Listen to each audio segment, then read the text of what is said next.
Olá, vamos para o próximo episódio, né? Próximo vídeo. Nesse vídeo eu gostaria de falar de espaço de Hilbert, operadores e notação de Dirac. Por que isso?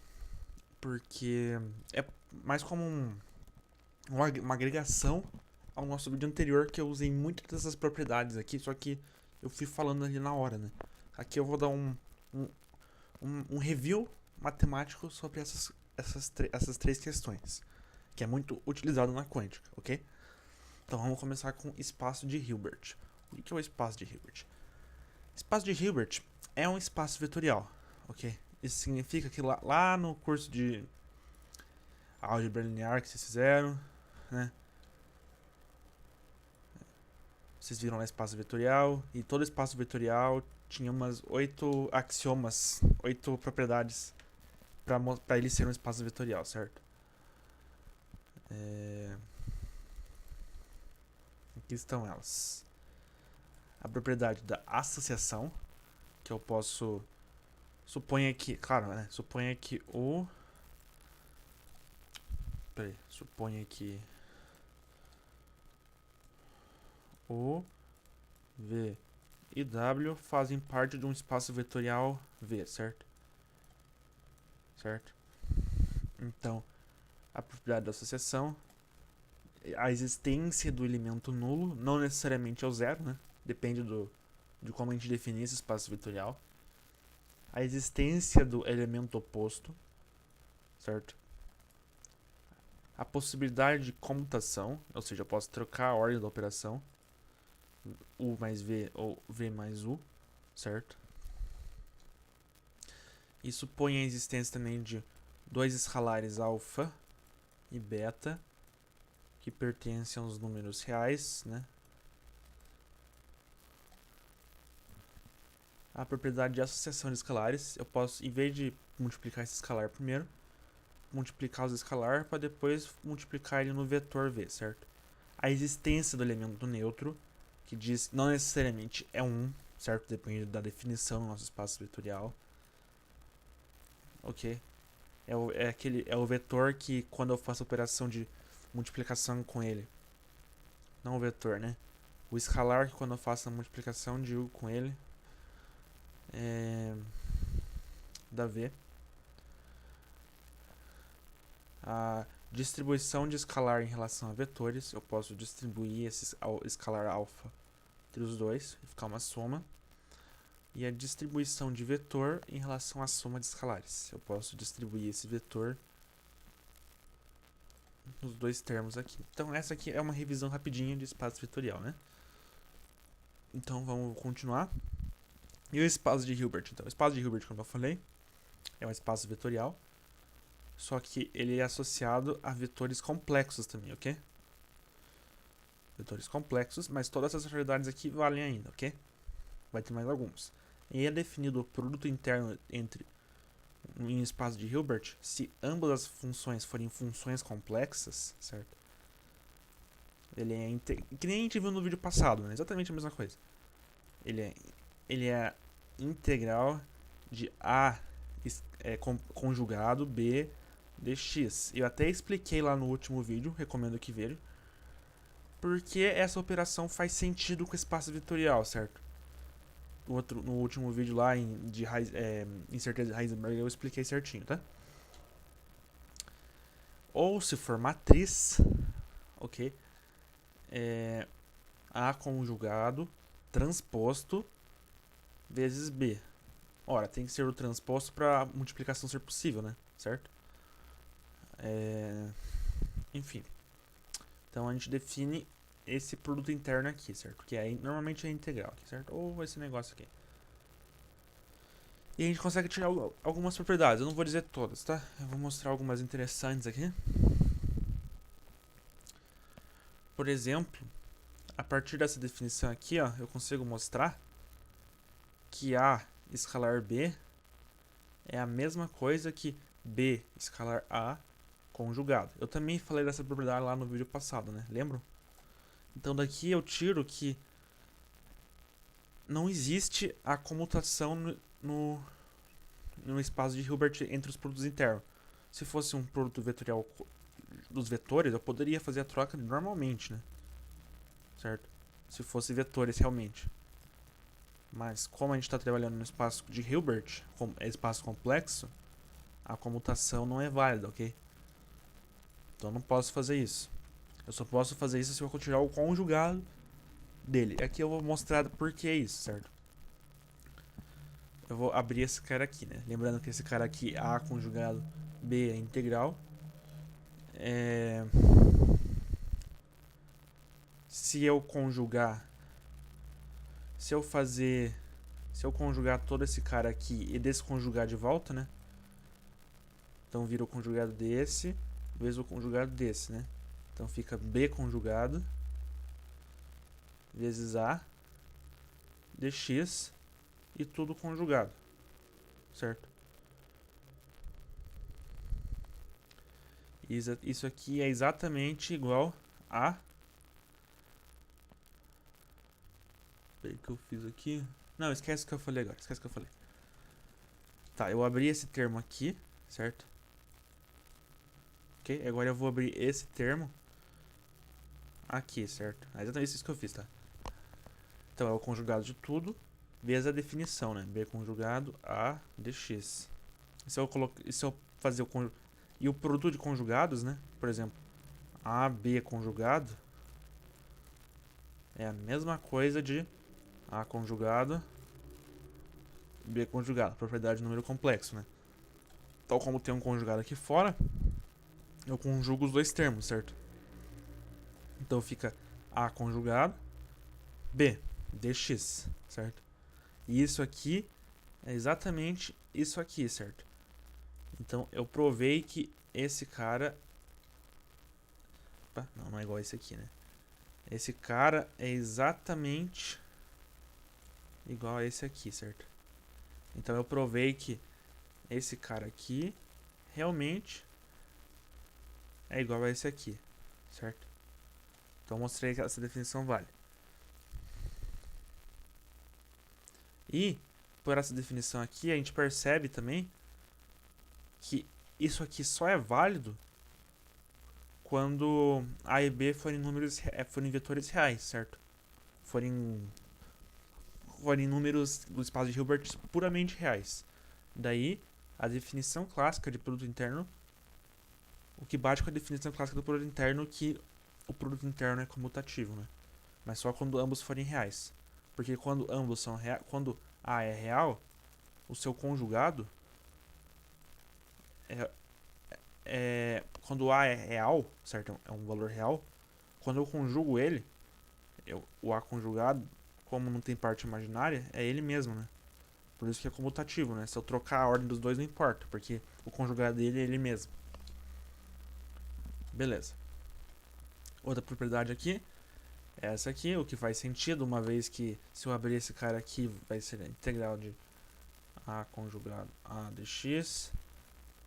E um número conjugado vezes o não conjugado é a mesma coisa que o módulo dele ao quadrado, né? Então, ele dá isso aqui. Isso aqui é a definição de módulo. Tem essa propriedade aqui, que se eu tiver um escalar multiplicando no primeiro termo do produto interno, eu posso tirar ele para fora como conjugado. Essa propriedade também é fácil de mostrar. Ora, se é isso aqui, se eu abrir esse cara aqui, é esse termo aqui, certo? E eu posso, como esse alfa eu faço o conjugado dos dois, certo? Aquela propriedade. E tiro ele para fora da integral porque ele é uma constante, né? E isso aqui é exatamente o produto interno de A com B. E aqui fora apareceu um A conjugado, certo? Então eu mostrei aqui a propriedade. Então ela vale. Também temos essa, que se ele estiver multiplicando no segundo termo, basta eu tirar ele como alfa para fora normal. A demonstração é exatamente a mesma, certo? Então eu não vou mostrar, é exatamente igual. E também posso definir distância entre dois vetores do espaço de Hilbert. Essa equaçãozinha aqui. Ou seja, é o vetor A menos o B e o módulo dele, ok? É o módulo e daí tira a raiz. Perceba que isso aqui faz sentido, até com a definição clássica de vetor, né? Que A distância entre dois vetores é o que? Se for dois vetores VU, a distância entre eles é o que? Eu tiro o módulo entre eles, né? Como que eu tiro o módulo? Eu descubro qual que é o vetor distância entre eles, né? Tipo, se eu tenho um vetor V aqui, certo? E um vetor U aqui, qual que é o vetor distância entre eles? É isso aqui, né?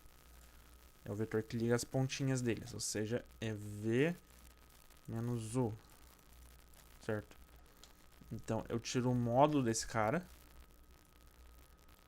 Então, como que eu pego o módulo desse cara aqui, V menos U? Ora, é o produto interno entre V menos U raiz, né? Porque aqui vai dar um módulo ao quadrado, essa operação vai dar um módulo ao quadrado, a gente tira a raiz. Então, é a mesma definição de produto interno isso aqui, tá? Só muda que aqui é espaço de Hilbert. Então, beleza. Agora a gente vai para notação de Dirac, ou de bracket, ok? Que é importante na mecânica quântica, ok? Vamos definir o que é o ket, é essa função aqui, ok? E o bra é essa função aqui. Você pode estar achando estranho, ok? Mas ela é interessante porque faz a notação ficar um pouco mais simples, um pouco mais fácil. Porque em vez de eu escrever uma função assim, por exemplo, eu vou esquecer uma função assim, ó. Ok? E por exemplo, daí, quando eu fazia tipo, uma operação de multiplicação entre um bra, o bra dessa função, com o ket dessa função, eu vou obter na hora o produto interno, né? Certo? Então essa que é a ideia dessa notação. Então, o produto eu posso chamar de bracket, ok? Que é a junção do bra com o ket.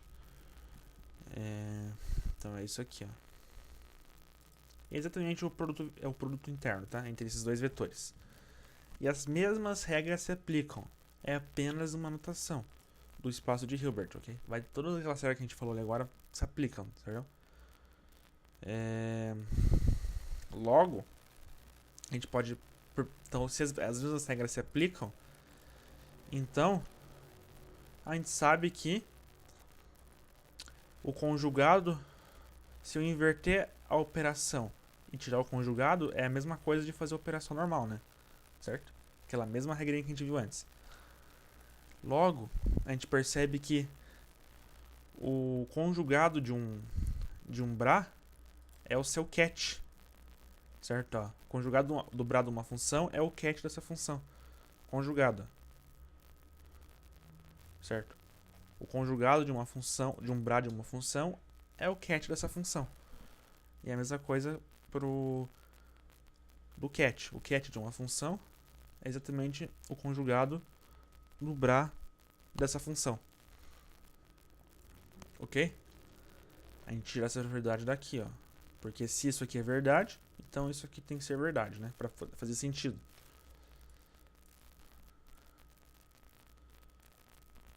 E aqui a gente também pode tirar outra propriedade, né? Que é a mesma propriedade, basicamente. Que se tem um cara multiplicando aqui, eu posso tirar ele pra fora como conjugado, certo? E se ele tá multiplicando aqui numa operação ket, eu posso tirar ele pra fora como não conjugado. Perceba que são as mesmas operações que a gente viu aqui antes. Essa operação e esse aqui, né? Como a gente está usando essa notação, eu posso afirmar essas coisas, entendeu? Tanto isso quanto aquilo. Isso é importante, tá? Ok. Essa notação e o espaço de Hilbert são muito importantes. E os estados quânticos podem ser escritos através do espaço de Hilbert. Por exemplo, tá? Por exemplo, eu tenho uma função de onda no estado quântico, e ela vale exatamente a superposição de dois estados quânticos, duas funções de onda, ok? Vezes um alfa, vezes um beta, que são escalares, certo? Então eu estou usando o espaço de Hilbert e a notação de Dirac para representar estados quânticos, onde eu posso definir a probabilidade de estar no estado 1 como essa propriedadezinha aqui, ó. Se a minha função de onda for normalizada, e ela normalmente é, certo? Ela tem que ser normalizada. O que significa ela ser normalizada? Que o produto interno dela com ela mesma, ou seja, o bracket da função de onda, né? É 1. Ok? É 1. Logo, eu posso pegar esse termozinho aqui, passar o alfa para dentro e realizar o produto interno entre ele com ele mesmo, porque isso eu vou dar a probabilidade de estar nesse estado, certo? Lembra-se que a probabilidade de estar nesse estado de estar em um certo estado é a função de onda ao quadrado, né? Certo? O módulo ao quadrado. Então eu realizo essa operação. Eu abro aqui pela definição. Esse com esse eu junto e tiro para fora da integral porque é constante sobre o módulo de alfa ao quadrado. Ver essa função aqui. Certo? E como essa função é normalizada, dá alfa quadrado, certo? E logo para a função de onda 2, a resposta é beta quadrado, né? Tá aqui, ó.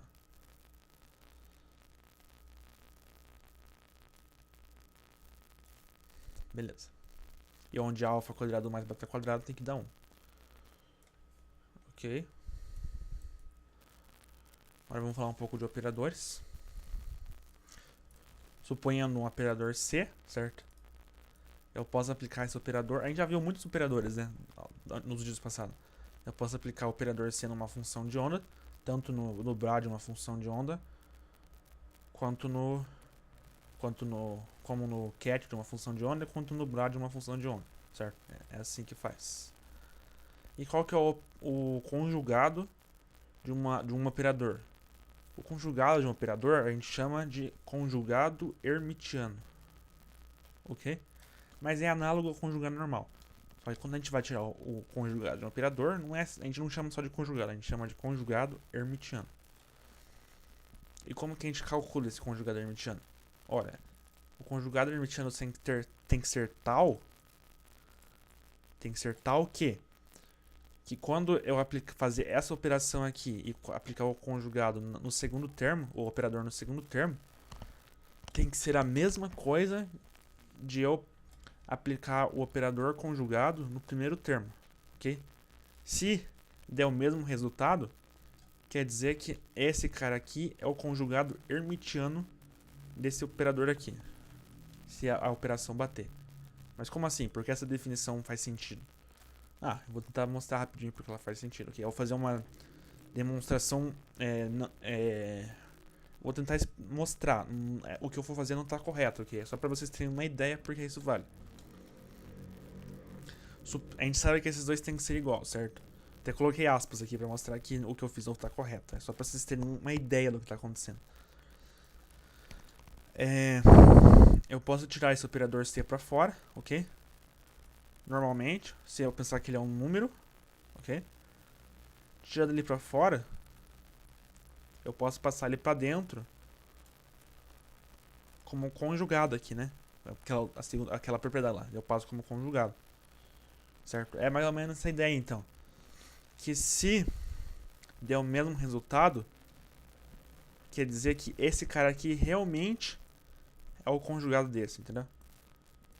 Essa aqui é a ideia, ok? Foi uma demonstração errônea que eu fiz aqui, mas é só para vocês terem uma ideia do que a gente está fazendo, ok? Lembra que no último vídeo eu falei que o conjugado do operador P é exatamente o operador P. E eu falei que isso era porque ele retorna um número real. Tá correto. É porque ele retorna um número real. Mas eu vou mostrar aqui, através dessa propriedade aqui, que ela é realmente o conjugado do operador momento é exatamente o operador momento. Beleza, então. Vou aplicar aqui o primeiro termo, com o operador conjugado sendo aplicado, certo? Então fica aqui o conjugado do primeiro, vezes menos jh cortado, derivado em relação a x, da função de onda aqui em segundo, certo? Ok.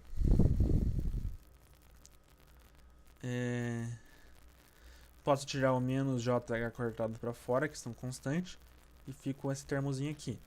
Fazendo integral por partes, onde a integral de udv é igual a uv menos vdu, certo? Chamando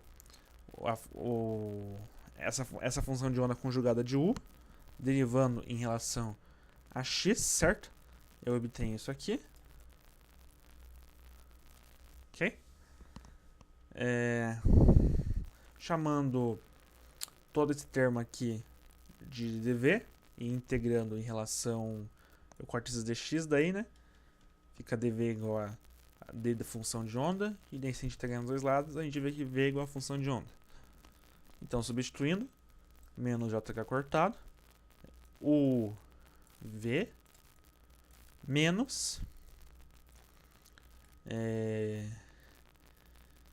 v, e esses dois termos aqui juntos são o du, né? du. Como as funções de ondas elas têm que morrer no infinito, né, para fazer sentido, esses caras morrem, porque as funções de onda elas não existem em todo o espaço, né? Elas vão estar sempre confinadas de algum jeito. Então, no infinito elas têm que valer zero, a propriedade delas. A gente viu isso no vídeo passado também. Ó, a gente obtém isso aqui, juntando menos com menos, dá mais, jh cortado, todo esse termozinho aqui. E perceba que isso aqui é exatamente a definição de produto interno no espaço de Hilbert, né? Onde isso aqui é o operador derivado x aplicado na primeira função de onda e o produto interno com a função de onda, outra função de onda. Se eu passar esses dois caras aqui para dentro, eu tenho que passar eles como um conjugado, né? É a propriedade. Então fica menos jh cortado. E a gente percebe que todo esse operador aqui tem que ser o P, o conjugado hermitiano do operador momento, né? E ele é exatamente igual a menos jh cortado derivado em relação a x. Olhando aqui, certo? O que significa? Que o conjugado hermitiano do operador P é exatamente o operador P, certo? Então é isso aí. Ah, e essa cruzinha que eu coloco aqui é pra representar conjugado hermitiano, ok? Então, beleza. Agora vamos falar sobre operadores hermitianos. O que são operadores hermitianos? São operadores tais que o seu conjugador hermitiano é exatamente ele mesmo. Ou seja, o operador momento é um operador hermitiano. O operador posição, o operador energia e o operador energia cinética. Todos aqueles operadores que a gente já viu, os 4 operadores que a gente já viu, são operadores hermitianos. A gente acabou de ver que o operador momento é um operador hermitiano, né? Mas por que eu tenho tanta certeza que eles são operadores hermitianos? Já falo isso por quê. E veja que eu também posso escrever o operador momento como menos jh cortado gradiente, né? Ou seja, que é uma derivada mais genérica, né? Em todas as posições. Mas enfim. O operador hermitiano, ele é tal que quando eu aplico ele numa função de onda, eu obtenho um valor real. Foi assim que a gente deduziu eles por acaso, né? Um número real. Foi assim que a gente deduziu. E quando a gente aplicava o operador momento, retornava o momento. Quando a gente aplicava o operador energia, retornava energia. Quando a gente aplicava o operador energia cinética, retornava energia cinética. Então, isso aqui, eu posso pensar que isso aqui é quando eu aplico um operador numa função, eu retorno essa mesma função vezes um escalar. O que isso significa? Que isso aqui é um alto valor real, é real, porque retorna um número real. Isso aqui é uma autofunção, um autovetor, lá de GA de volta, né? Ok? Então eu tenho garantia que um operador hermitiano vai retornar um número real. Beleza?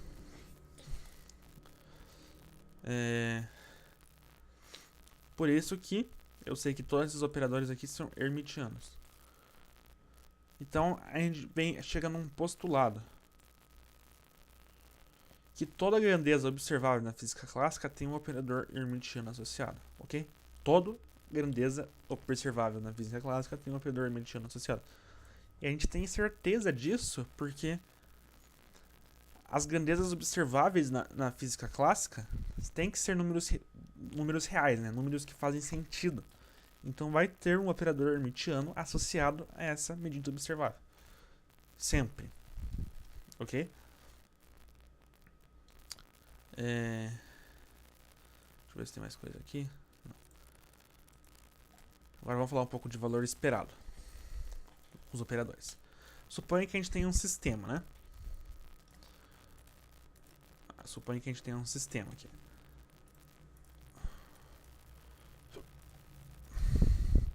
A gente tem um sistema aqui. Tá. Um sistema e a gente quer realizar a medida de alguma medida. Uma medida A, por exemplo, certo? Como é uma medida de uma grandeza observável, ele tem um operador hermitiano associado, certo? Um operador A, certo? E suponha que exista uma função de onda normalizada dentro desse sistema, ok? Então, qual que é o valor esperado que eu espero do valor da grandeza A quando eu for medir? Ora, é a média, né? Eu aplico essa operação aqui, que é a média. A gente viu no último vídeo, por acaso, que isso aqui é a definição de média. Porque é... Quando eu abrir esse cara aqui, ó, percebe aí, quando eu abrir esse cara...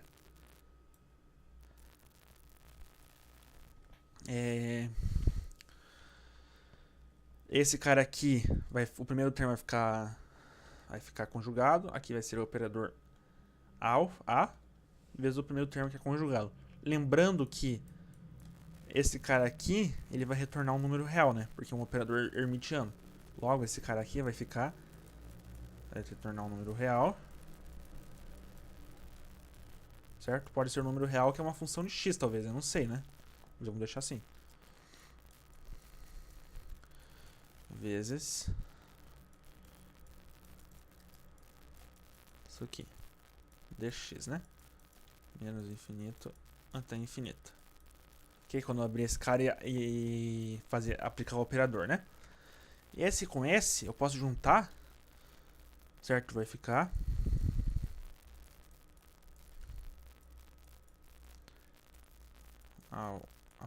o valor x vezes a função de onda, o modo da função de onda ao quadrado,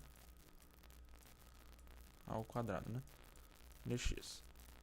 E perceba que isso aqui é exatamente a definição de esperança, né? De média. Onde a esperança de um valor A é integral em todo o domínio, certo? De A vezes a probabilidade, que é uma função de x, dx. E A tem uma função de x normalmente, certo? Não é uma constante, ela é um valor de x. Então isso aqui realmente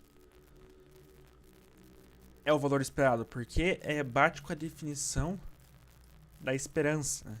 A esperança eu já falei nos últimos vídeos também, né? A esperança é a média de uma função contínua, né? O valor realmente porque bate com a definição de esperança. Então, a ideia é que quando eu realizar uma medida aqui, ele vai tender a ser o valor esperado. Mas como que eu obtenho esse valor esperado dentro do sistema? Por exemplo, eu vou realizar uma medida aqui dentro e eu obtenho A1, né? Então, se eu pegar e medir de volta, eu vou obter algo que faz parte do que eu queria obter? Não. Por que não? Porque no momento que eu realizar a segunda medida do sistema, a função de onda original, certo? Já terá colapsado. a função já vai ter se tornado outra, né? Lembra lá no último vídeo que a gente tinha um sistema com uma função de onda assim, né? E quando eu realizava a medida, minha função de onda virava isso aqui, né? Lembra? Eu alterei minha função de onda. Então, se eu continuar medindo o valor aqui, eu vou estar obtendo valores errôneos de outra função de onda, ok? E não vai entender o valor esperado mais, porque eu não estou mais medindo a mesma coisa. Porque minha função de onda se tornou outra, uma função de onda linha.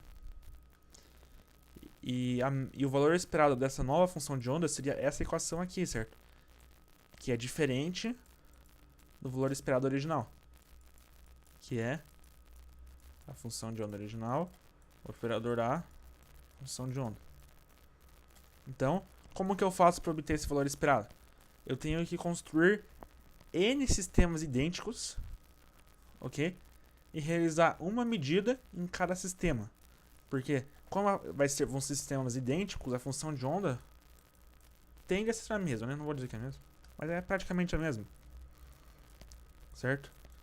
Então eu realizo uma medida aqui, uma aqui, uma aqui, uma aqui.